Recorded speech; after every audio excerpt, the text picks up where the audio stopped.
મને પૂછવું છે રાજા, થોડું ક્લેરિફિકેશન અને આ 3 જે ફળો છે ને એમાં. હા, એમાં પૂછવું હતું કઈ? હા, પૂછવું છે રાજા. તો રાજા, હું એમ પૂછતી હતી કે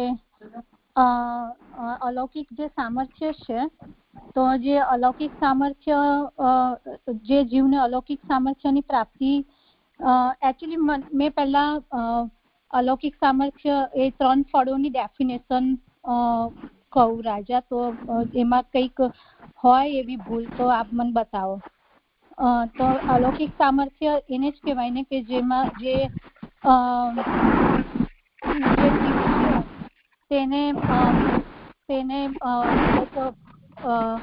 જે જીવ છે તેને સેવા સિદ્ધ અવસ્થા પર પહોંચી જાય અને જે જીવ છે એને ભગવાનની પ્રાપ્તિ થાય, લાઈક પ્રાકૃત દેહથી ભગવાનના દર્શન, સાક્ષાત્કાર અને સ્પર્શ થાય એવો અલૌકિક જે મળે એને અલૌકિક સામર્થ્ય કહેવાય. સાયુજ્ય એને કહેવાય કે જે પુરુષોત્તમ એટલે ભગવાન શ્રી કૃષ્ણના ત્રિઅંગમાં એની પ્રાપ્તિ થઈ જાય, લીન થઈ જાય, તો એ સાયુજ્ય છે. અને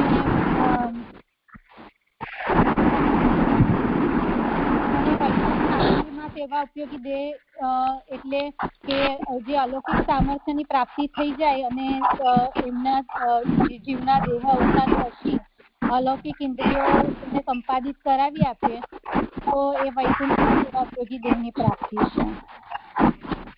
તો રાજા મારો એક એટલે એની ડેફિનેશન આવી સમજવાની ને,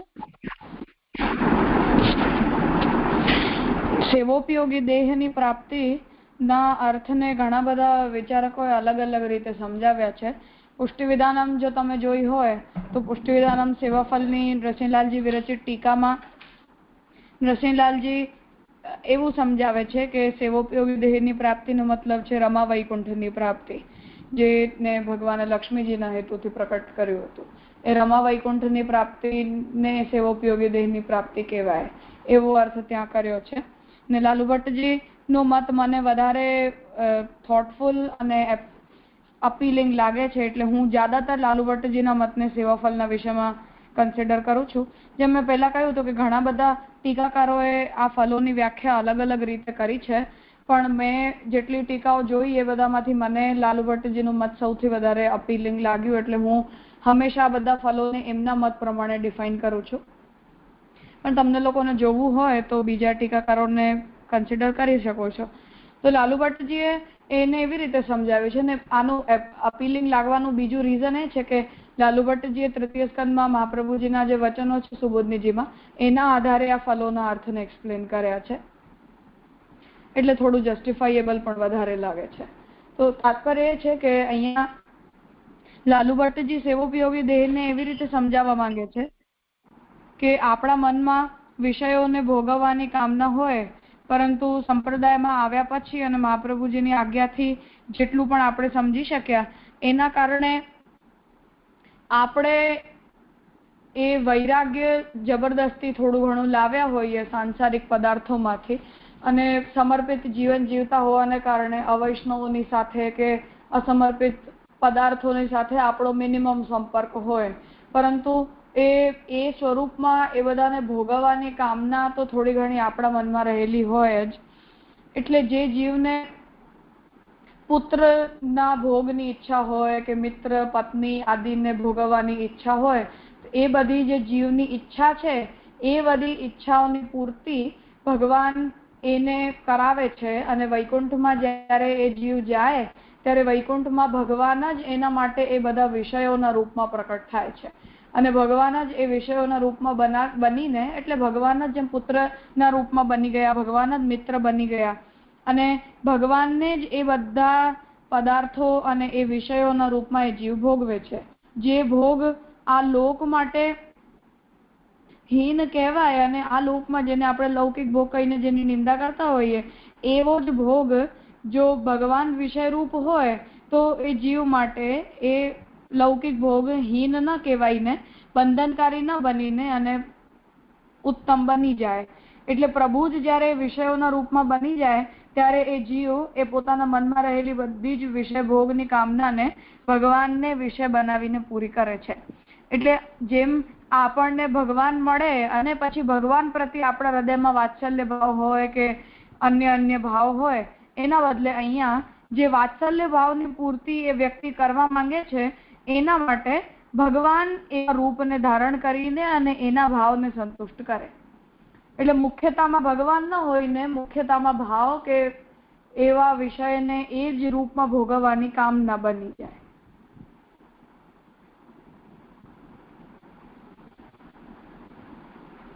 જી રાજા, એટલે અહીંયા હું એવું કહેતી હતી કે જે અહીંયા અલૌકિક સામર્થ્યની જે પ્રાપ્તિ, એટલે જે જીવને અલૌકિક સામર્થ્યની પ્રાપ્તિ થઈ જાય છે તો એ જીવને પછી એના દેહાવસાન પછી એનો જે લિંગ અને સ્થૂળ શરીરનો જ્યારે નાશ થઈ જાય તો ત્યાર પછી એને શું થાય? લાઈક એને અલૌકિક ઇન્દ્રિયો સંપાદિત કરાવી આપે ત્યાં વૈકુંઠમાં અને સેવા ઉપયોગી દેહની પ્રાપ્તિ થાય.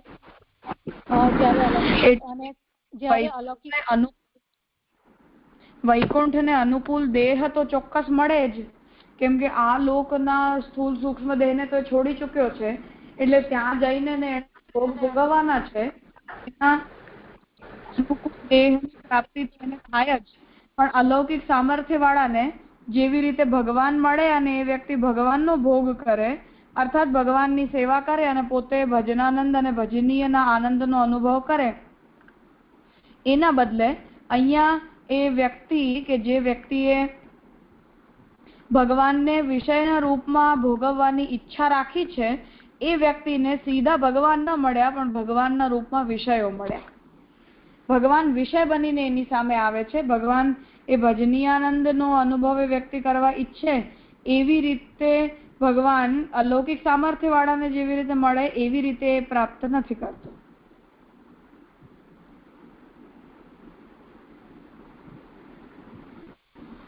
એટલે રાજા મને ના સમજણ પડી કે એટલે અલૌકિક સામર્થ્ય જેને ભૂતલ પર પ્રાપ્ત થઈ જાય તો એને દેહાવસાન પછી વિષય ભોગમાં જ પ્રભુ પ્રાપ્ત થાય એવું થાય કે પછી સેવા ઉપયોગી એટલે દેહ જે મળે, લાઈક એને અહીંયા જ આ ભૂતલ પર જેવી સેવા કરી છે એવી જ ત્યાં મળે કે પછી વિષય ભોગમાં આ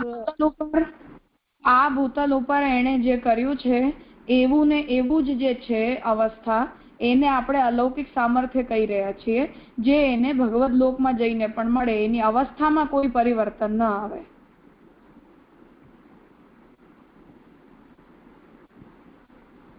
હા રાજા, તો એ અહીંયા એટલે એનો એવા ફલને અલૌકિક સામર્થ્ય કહેવાય. અને જે ફલમાં એ જીવને નૂતન દેહ તો મળે પરંતુ ભગવાનનો ભજનીયાનંદ ન મળે, ભગવાન વિષયરૂપ બનીને ને એના ભોગ્ય બને, એને લાલુ ભટ્ટજી સેવોપયોગી દેહની પ્રાપ્તિ કહી રહ્યા છે. સેવોપયોગી દેહની પ્રાપ્તિ કમ એ સાલોક્ય છે. ઓકે રાજા, હવે સમજણમાં આવ્યું. ઓકે, એટલે એને ત્યાં એ ભગવાન વિષય રૂપમાં મળે એવી રીતે. હા. અને જેને અલૌકિક સામર્થ્યની પ્રાપ્તિ થતી નથી, જેને અહીંયા ભૂતલ પર અલૌકિક સામર્થ્ય, અને એના એ જે જીવ છે એના દેહાવસાન પછી એને આ વૈકુંઠમાં સેવા ઉપયોગી દેહ એટલે એને ભગવાન બધી ઇન્દ્રિયો એને સંપાદિત અલૌકિક ઇન્દ્રિયો સંપાદિત કરાવી આપે. જે વ્યક્તિને આ લોકમાં અલૌકિક સામર્થ્ય સિદ્ધ થયું નથી એનો મતલબ છે કે એ વ્યક્તિ ફલાવસ્થા સુધી પહોંચ્યો જ નથી. આગલા જન્મમાં એની સાધના ફરીવાર શરૂ થશે, અથવા જો સંસ્કાર પ્રબલ હશે અને કોઈ અપરાધ નહીં કર્યો હોય તો જ્યાંથી અટક્યો ત્યાંથી શરૂ થશે. જી રાજા, તો રાજા અહીંયા આજે વૈકુંઠમાં સેવા ઉપયોગી દેહની પ્રાપ્તિ જે છે ને પેરેગ્રાફ, એમાં અહીંયા લખ્યું છે કે જે પુષ્ટિ ભક્તોને ભૂતલ ઉપર અલૌકિક સામર્થ્યની પ્રાપ્તિ થઈ જાય છે તેઓને દેહાવસાન પછી ભગવાનના વૈકુંઠ વગેરે દિવ્ય લોકોમાં પ્રભુ સેવા કરી શકવા યોગ્ય દિવ્ય નૂતન શરીરની પ્રાપ્તિ થતી હોય છે. તો એ તો મને સમજમાં આવ્યું કે હમણાં આપણે વાત કરી એ છે, એટલે એ મુખ્ય પદ છે. અને જે ભૂતલ પર પ્રાપ્ત થયેલ અલૌકિક સામર્થ્ય રૂપ ફળનું જ એક બીજું રૂપ છે. જેઓને પરંતુ ભૂતલ ઉપર અલૌકિક સામર્થ્યની પ્રાપ્તિ થતી નથી, તેઓને વૈકુંઠમાં પ્રવેશ રૂપી ગૌણ ફળની પ્રાપ્તિ થતી હોય છે. તો એટલે આમાં પછી તો કેવી રીતે સમજવાનું? તો આપ તો કહો છો કે એટલે અલૌકિક સામર્થ્યની અહીંયા પ્રાપ્તિ નથી થતી, તો તેઓને વૈકુંઠમાં પ્રવેશ રૂપી ગૌણ ફળની પ્રાપ્તિ થતી હોય છે. તો અહીંયા કેવી રીતે સમજાય? મેં એટલે જ કહ્યું કે સેવાફળમાં જેટલી પણ ત્રણેય ફળના વિષયમાં અને એના અધિકારીઓના વિષયમાં દરેક ટીકાકારનો મત ઘણો અલગ છે અને પ્રોબેબલી એક પણ ટીકાકાર એકબીજાની સાથે સહમત નથી થતા. મેં જે મત બતાવ્યું એ લાલુ ભટ્ટજીનો છે અને મને એ જ મત અપીલિંગ લાગે છે, એટલે બીજા બધાના મતોને હું આ વિષયમાં કન્સિડર નથી કરતી. એટલે મેં તમને લોકોને જે એક્સપ્લેન કર્યું એ પણ લાલુ ભટ્ટજીનો મત જ એક્સપ્લેન કર્યો છે, બીજા કોઈનો નથી કર્યો. આની અંદર જે લખ્યું છે એ કોઈ અન્ય ટીકાકારનો મત છે, લાલુ ભટ્ટજીનો નથી. હા જી રાજા, ઓકે, હવે ક્લિયર થયું. તો રાજા, મહાપ્રભુજીનો કોઈ મહાપ્રભુજી એ આપણે કહેશું ને સુબોધનીજીમાં, તો એમાં એમને શું બતાવ્યું છે ફળ વિશે? એ જ વાત મેં લાલુ ભટ્ટજીએ એક્સપ્લેન કરી છે. જે વાત મહાપ્રભુજીએ ત્યાં સુબોધનીમાં લખી છે એને જ લાલુ ભટ્ટજીએ પોતાની ટીકામાં એ જ સુબોધનીજીના વચનો સાથે એક્સપ્લેન કરી છે. હા જી રાજા, ક્લિયર થયું. બરાબર. બહુ મતભેદ છે અને હું એવું નથી કહી રહી કે બધા લોકોએ લાલુ ભટ્ટજીના મતને જ કન્સિડર કરવું જોઈએ, પણ મને બધા ટીકાકારોમાં એમનું મત સૌથી વધારે અપીલિંગ લાગે છે, એટલે હું તો સેવાફલ ગ્રંથના વિષયમાં એમને જ પ્રિફરેબલ માનું છું. બાકી તમારી લોકો પાસે એ ટીકાની પુસ્તક હોય ને, આપણે pushtimark.net ઉપર છે, તો એમાંથી ડાઉનલોડ કરીને અન્યના મતને પણ તમને જોવા હોય ને કમ્પેર કરીને કન્સિડર કરવું હોય તો કરી શકો છો, મને કોઈ પ્રોબ્લેમ નથી.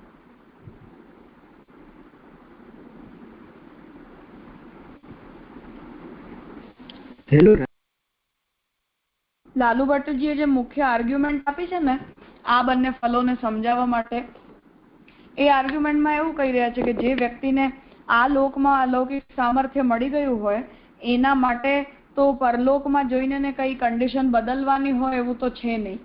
એટલે મહાપ્રભુજીએ અલૌકિક સામર્થ્ય અને સેવોપયોગી દેહને અલગ અલગ ફલના રૂપમાં એક્સપ્લેન કરવાની આવશ્યકતા જ ક્યાં છે? બંને જગ્યાએ એ વ્યક્તિ માટે ફલ તો સમાન જ છે.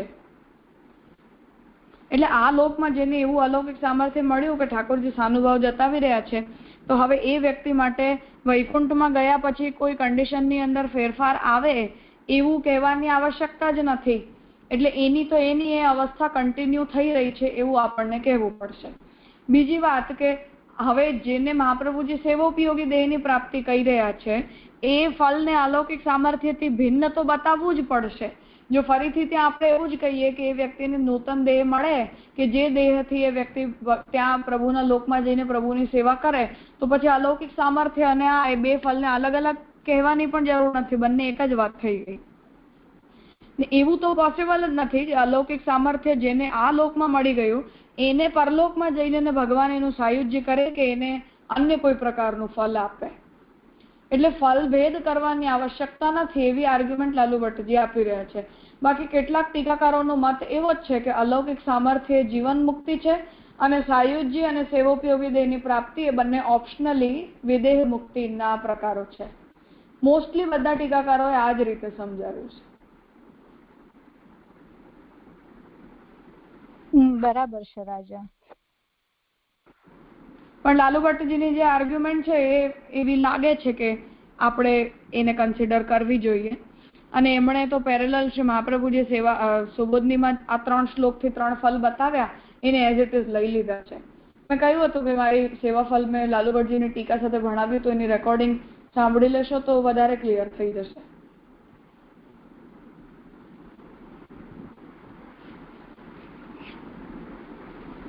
હા, આપણે આમ જોવા જઈએ તો એવું જ મને પણ એવું લાગતું હતું કે અલૌકિક સામર્થ્યની પ્રાપ્તિ જો અહીંયા થતી હોય તો દેહાવસાન પછી પણ એને એ સેમ જ ફળ મળે, રાઈટ? સેમ જ એની અવસ્થા રહેશે. અને એટલે રાજા લાલુ ભટ્ટજી જે છે તે અલૌકિક સામર્થ્યની પ્રાપ્તિ અહીંયા ભૂતલ પર થાય અને પછી જ્યારે દેહાવસાન પછી એને ભગવાન વિષયોના રૂપમાં સ્વયં મળે એવું બતાવે છે ને?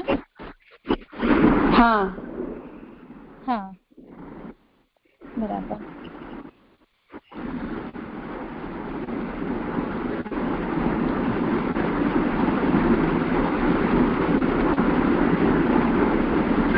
શું કીધું? ભગવાન? હા બોલો.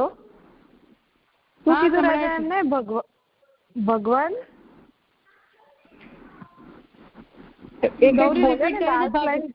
ભગવાન સ્વયં વિષયોના રૂપમાં બની જાય છે. એટલે જે જીવોને ભગવાન પ્રત્યે વિષય ભોગની કામના હોય ને તો ભગવાન જ એમના વિષયના રૂપમાં પ્રાપ્ત થઈ જાય. એટલે લૌકિક ભોગ જે એમને અહીંયા એની કામનાની પૂર્તિ કરી આપે, લૌકિક ભોગના કામનાની પૂર્તિ અહીંયા કરવાની ઈચ્છા થઈ હોય તો ત્યાં અલૌકિક રીતે ભગવાન પોતે સ્વયં જ મળે, સ્વયં જ બની જાય. ઓકે. એટલે કે આપણે વૈરાગ્ય કેળવ્યું હોય બધા પદાર્થોમાં, છતાં પણ આપણા મનમાં કઈ કામના તો રહી ગઈ હોય કે આ ન થઈ શક્યું, આ ન થઈ શક્યું, આ પણ જોઈતું હતું. પણ એ બધા કરતા આપણને ભગવત પ્રેમ હોવાને કારણે વિશેષ આપણને પ્રભુમાં હતું જ, એટલે આપણે એવું કરી ના શક્યા. પણ એ કામના પૂરી કરવા ઈચ્છતા હોઈએ તો ઠાકોરજી આપણને એ બધા વિષયોના રૂપમાં મળી જાય.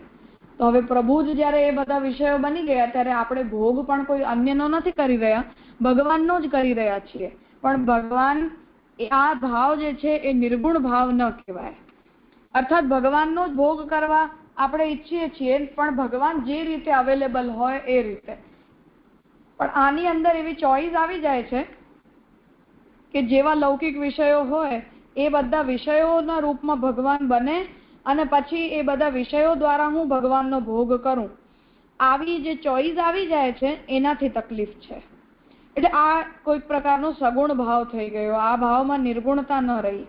પ્રભુના પ્રત્યેક સ્વરૂપ પ્રત્યે એક્સેપ્ટન્સ કે આપણામાં સર્વદા સર્વભાવેને ભજનીય વ્રજાધિપા વાળું ન રહ્યું.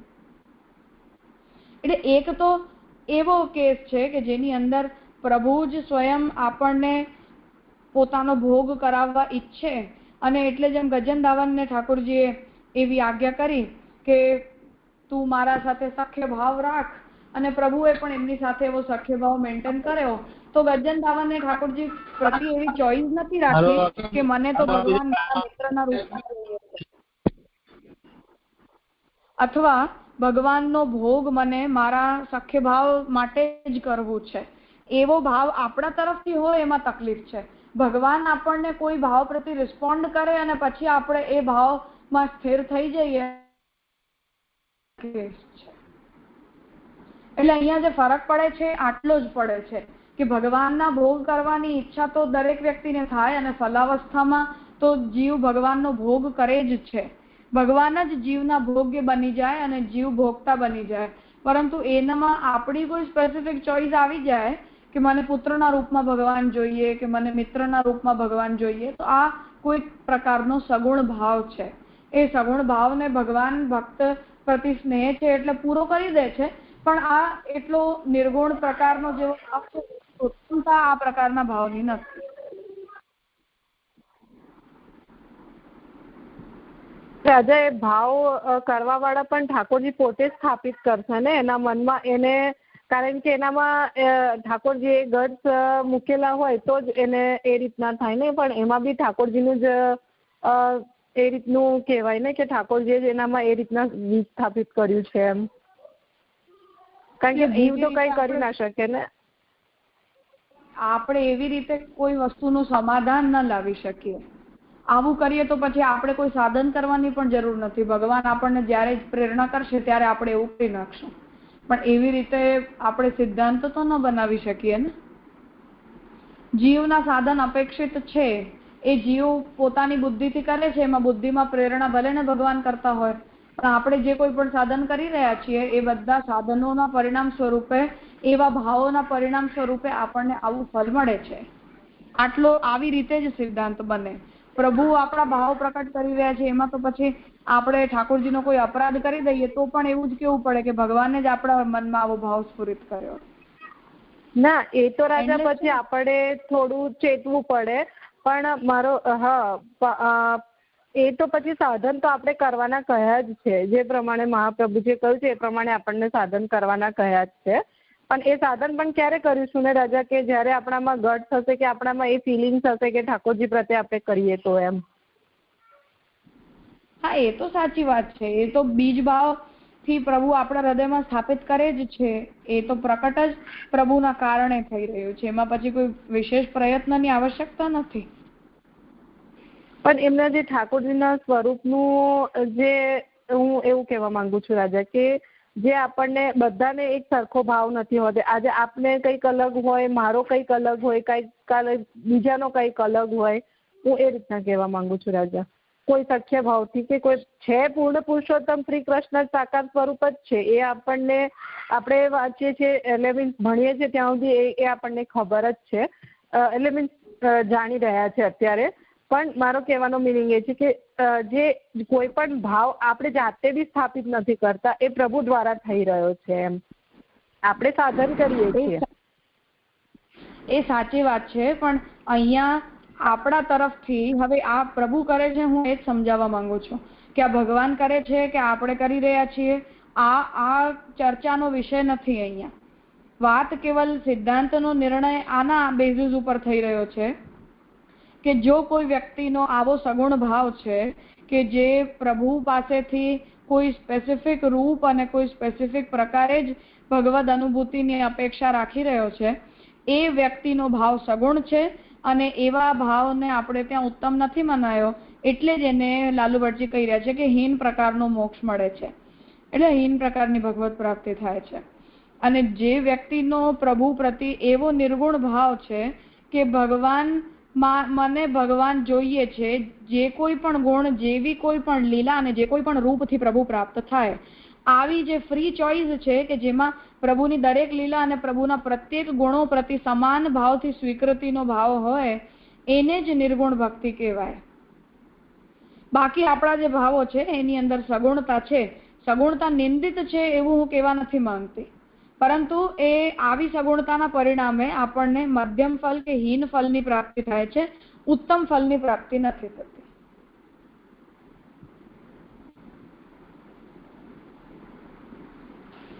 જી રાજા. એટલે તત્વથી લેવાનું, એટલે જે એને જે એવો ભાવ થશે તો તત્વથી જ લેવાનું ને રાજા? હા હા જી રાજા. हेलो राजा. हाँ हेलो सर, यहाँ पे हाँ, जो बोलो. गौण फल में जो आवाज आ रही है मेरी? हाँ आ रही है. राजा, यहाँ पे जो गौण फल में जो सेवा उपयोगी देह लिखा है, तो अगर उसे विषय के रूप में भगवान ही चाहिए तो सेवा उपयोगी क्यों लिखा, मतलब भोग उपयोगी क्यों नहीं लिखा? बल्कि मुझे ऐसा भी लगा कि जो गौण फल रूप है वो सालोक्य है और जो मुख्य फल है वो जो निकटता है प्रभु की वो है. मतलब कि गौण फल में जैसे पशु पक्षी आदि जो मंडल के होते हैं, व्रज मंडल के, वो हो सकता था. मतलब वहां पे कैसे समझे? सेवोपयोगी देह की प्राप्ति से लालू भट्ट जी ने इसी तरीके से समझा है कि ये सालोक्य ही है. अब सालोक्य मुक्ति को ही महाप्रभु जी ये नाम दे रहे हैं, अर्थात प्रभु विषय के रूप में मिल रहे हैं. सेवोपयोगी लिखने का केवल तात्पर्य इतना है क्योंकि वहां भगवान भोग्य विषय बन रहे हैं और जीव भोक्ता बन रहा है. इसलिए वो जो लोक में जो देह मिला है कि जिसके द्वारा प्रभु का भोग किया जा सके, उस देह के लिए महाप्रभु जी विशेषण का प्रयोग कर रहे हैं. और वो सेवा नहीं है ऐसा नहीं है. अर्थात किसी का प्रभु के प्रति पुत्र भाव है, या ऐसी श्यामू काका जी ने इस बार की वार्ता का निरूपण किशनगढ़ में जो प्रवचन किया था वो सुना हो तो मैंने यही प्रश्न पूछा था सगुण भक्ति और निर्गुण भक्ति का, तो आपने बात समझाई थी कि ऐसा भाव निंदित नहीं होता है, परंतु मेरी जैसी एक्सपेक्टेशंस हैं उन एक्सपेक्टेशंस को भगवान पूरी करके और मेरी एक्सपेक्टेशंस के अनुरूप ही गुण और लीला से मेरे सामने प्रकट हो, ऐसा भाव ये तामस भाव कहा जाता है। निर्गुण अंतर्गत तामस भाव कहा जाता है। ऐसे भाव को हम नेगेट नहीं कर रहे हैं, परंतु ये भाव अप्रिशिएटेड भी नहीं है। इसलिए किसी को प्रभु के प्रति एक भाव स्थिर हो जाए कि नहीं मुझे तो ठाकुर जी ऐसे ही चाहिए, तो भक्त के उस उत्कट स्नेह के कारण प्रभु उसके लिए ऐसे बन जाते हैं और हम जो भी कर रहे हैं वो सेवा का अंगीकार भी प्रभु उस रूप में करते ही हैं, परंतु वो अप्रिशिएटेड नहीं है। उस भाव की प्रशंसा महाप्रभु जी नहीं करेंगे। प्रभु के सभी गुण, सभी लीला और सभी रूपों के प्रति हमारा समान भाव और समान रुचि होनी चाहिए। ये ही निर्गुण भाव होता है कि जिसमें हम स्वामी हमें जो देंगे वो हम लेंगे, हम ये चाहते हैं और स्वामी हमें ये दे, ये बात नहीं होनी चाहिए। इतना फर्क है इन दोनों में।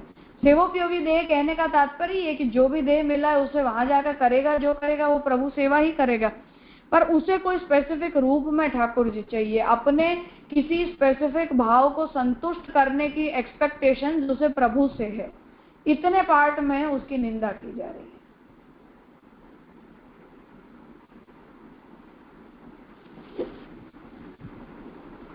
राजा, तो આપણે અહીંયા જે અલૌકિક સામર્થ્ય જેને પ્રાપ્ત થઈ જાય અહીંયા ભૂતલ પર અને ત્યાં પણ એના દેહાવસાન પછી જ્યારે લિંગ શરીર ને સ્થૂળ શરીરનો નાશ થઈ જાય તો ત્યાં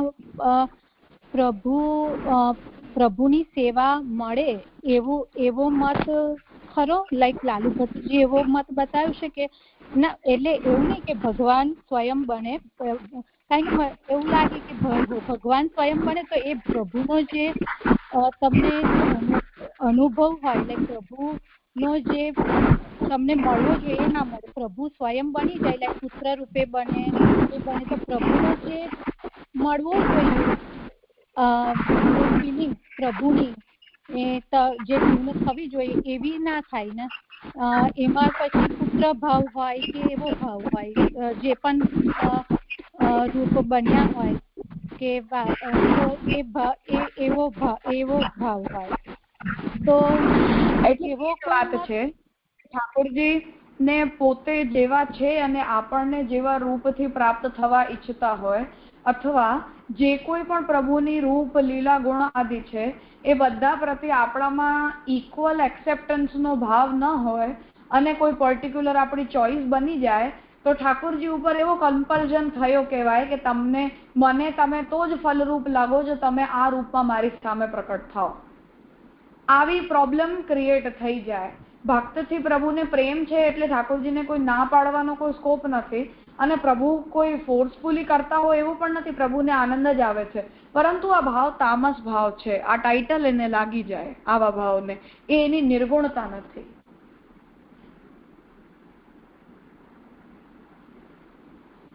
આના માટે થોડું એવું કરો કે આ વખતનું શ્યામકાકાજીનું વાર્તાનું પ્રવચન પણ સાંભળી લો।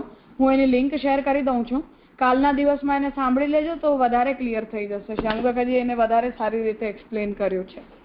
એક વખત એ સાંભળી લો અને સાથે સાથે સેવાફલ મેં લાલુ ભટ્ટજીનું જે ભણાવ્યું હતું એની રેકોર્ડિંગ સાંભળી લો। પછી આ વિષયમાં કોઈ પ્રશ્ન બચે તો પૂછજો, તો એને આપણે આગળ કન્ટિન્યુ કરશું। પણ કાલ પૂરતું એ 2 કલાકનું પ્રવચન શ્યામકાકાજીનું વાર્તાનું છે એ તો સાંભળી જ લો। મેં સગુણતા નિર્ગુણતા વિષયક પ્રશ્ન પૂછ્યો તો એના ઉત્તરમાં જ આપે આ વાતને સમજાવી છે। જી રાજા, હું એની લિંક શેર કરી દઉં રેકોર્ડિંગની। આજનો અહીંયા રાખીએ। પ્રણામ રાજા।